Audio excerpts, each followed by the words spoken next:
New tonight, KXAN has a copy of a class action lawsuit charging ride-sharing company Uber with illegally sending unwanted and robo-text messages to its users.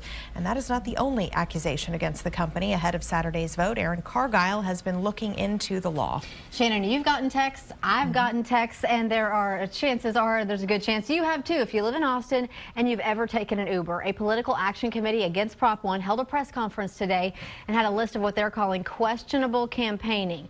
The question is what they're doing illegal?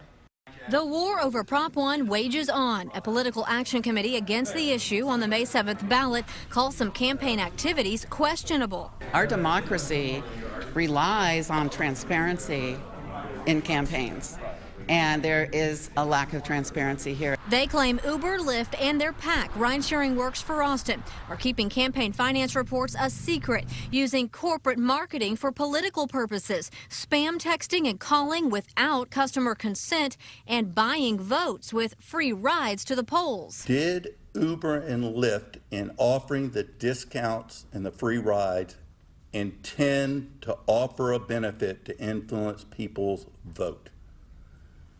And that's a fact question. And we're asking for the district attorney and the county authority to investigate them. Former Austin Mayor Lee Leffingwell works for the Prop 1 PAC. He is confident the texts are not coming from them as far as everything else. I'm very confident that they've dotted every I and crossed every T. If they've got a complaint, file it, have it investigated and dealt with fairly instead of trying to air it in the court of public opinion.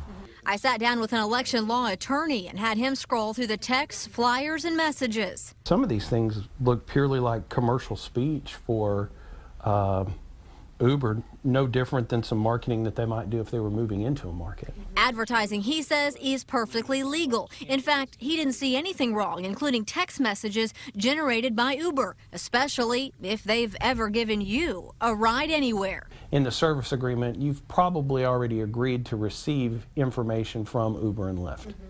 And we scoured the Uber terms of service. It says we may use the information that we collect about you, send you communications we think will be of interest to you, including news, events of Uber, according to local laws.